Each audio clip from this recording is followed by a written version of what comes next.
संस्कृत है बच्चों। आज हम लोग संस्कृत व्याकरण शुरू करने वाले हैं।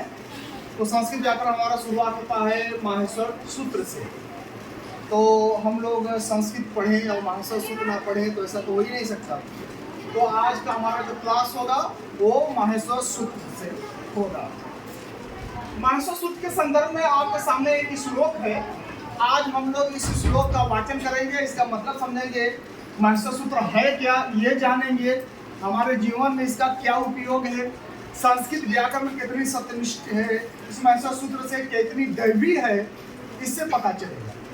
तो मेरे साथ आप सभी लोग इस श्लोक को पढ़ेंगे, ठीक है। नृतावसाने नटराज राजो ननाद ढक्काम नव पंचवारम ऊर्ध्वर्धु काम सनकादि सिद्धाम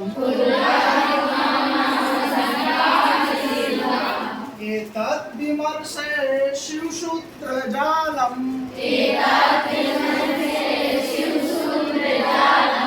यहाँ ये श्लोक ये इस बात का साक्ष्य है कि संस्कृत भाषा एक दैवी भाषा है। जैसे इसमें लिखा गया है नृतावसाने, क्या लिखा गया है? नृतावसाने। और नटराज राज, किसके नृतावसाने? नटराज राज। नटराज राज कौन? भगवान शिव। कौन? भगवान शिव। भगवान शिव एक बार बहुत प्रसन्न हुए। क्या हुए? प्रसन्न। अपने भक्त की भक्ति देखकर। वो भक्त का नाम है महर्षि पाणिनि, ठीक है। तो उन्होंने जब आदमी कोई प्रसन्न होता है तो क्या करता है? नाचता है। क्या करता है वो? नाचता है। नाचता ही नहीं बल्कि बजाता भी है। तो भगवान शिव जिस समय नृत्य कर रहे थे, उनका नृत्य क्या है? तांडव। जिस समय वो नृत्य कर रहे थे तो नृत्य के अवसान में, अंत में उन्होंने ननाद माने बजाया, ढक्का माने डमरू। क्या बजाया? डमरू। डमरू बजाया। और कितनी बार बजाया? 9 पंचवारम। कितनी बार? 9 पंचवारम। 9 5 कितना? 14 बार बजाया, ठीक है। और ऊर्ध्वर्धु काम सनकादि सिद्धांत, उस डमरू से जो आवाज निकली सनक आदि सिद्धों के विमर्श में, उसी आवाज को हम शिव सूत्र जाल के नाम से जानते हैं। क्या नाम है? शिव सूत्र जाल। तो देखिएगा वो आवाज किस तरह से है। यहाँ पर भगवान शिव का नृत्य है, तांडव नृत्य है, दिखाई दे रहा है सभी को। और डमरू जो बजा रहे हैं उस डमरू से आवाज निकली है, ठीक है। कितने आवाज है? 14। अब इस आवाजों को इस तरह से हम लोग पढ़ेंगे। आयुड़, रिंग, ओंग, औच, अयवरट, लड़, यमंगड़ नम, झवय, घड़दस, जवगड़दस, फ छठ थ, चटतव, कपय, शख, शख शर, हल। तो इस तरह से 14 माहेश्वर सूत्र जो है भगवान भोलेनाथ के डमरू से प्राप्त हुए। और हम इनके इस फिगर के माध्यम से, इस चित्र के माध्यम से भी हम ये अपने दिमाग में इमेजिन कर सकते हैं कि भगवान शिव ने जब नृत्य किया तो डमरू बजाया तो उससे ये निकले। इसके संदर्भ में हम जानते हैं कि जो डमरू से आवाज निकली उन आवाजों को किन किन नामों से जानते हैं। उन आवाजों को हम जानते हैं माहेश्वर सूत्र के नाम से। महेश से उत्पन्न माहेश्वर, महेश से उत्पन्न माहेश्वर सूत्र जो यह है वह भगवान शिव से उत्पन्न है, इसीलिए उसको माहेश्वर सूत्र कहा गया है।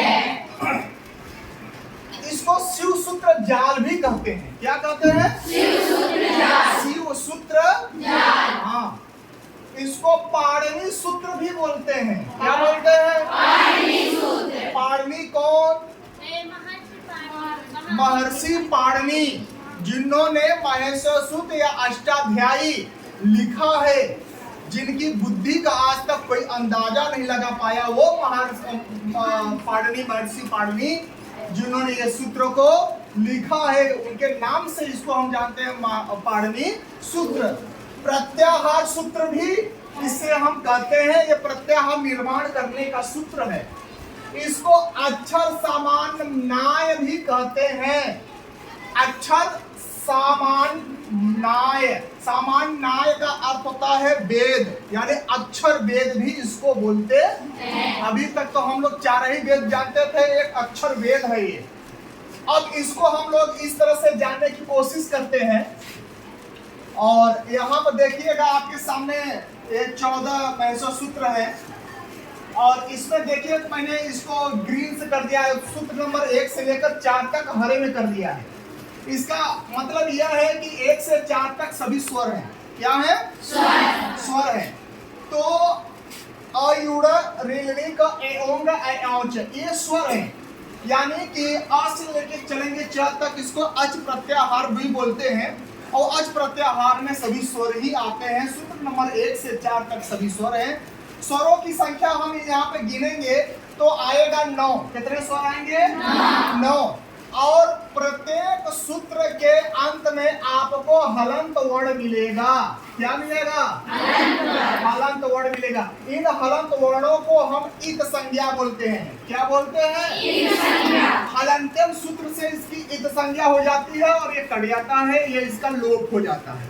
ठीक है, जो शेष बचता है उसी की हम गणना करते हैं। इसमें गिनेंगे संस्कृत के अनुसार सूत्र जो स्वर होता है हमारे 9 होते हैं। कितने स्वर होते हैं? 9। और सूत्र संख्या 5 से लेकर सूत्र संख्या 14 तक इन 10 सूत्रों में हमारा सभी व्यंजन है। क्या है? व्यंजन। इसमें सबसे अद्भुत बात यह है कि एक भी वर्ण कहीं दोबारा नहीं आया है सिवाय ह को छोड़कर। सूत्र संख्या 5 में जो है उसको, सूत्र संख्या 14 में जो है उसको, ये ह 2 जगह आया है। प्रत्याहार निर्माण के लिए 2 जगह आया है, बल्कि ह एक ही होता है। ह की गणना एक बार ही किया जाता है। 2 हम से एक ही ह को मानते हैं। तो टोटल व्यंजनों की संख्या हमको मिलता है कितना? 33। स्वरों की संख्या हमको मिलता है कितना? 9। ठीक है, 33 में 9 जोड़ दें तो हो जाता है कितना? 42।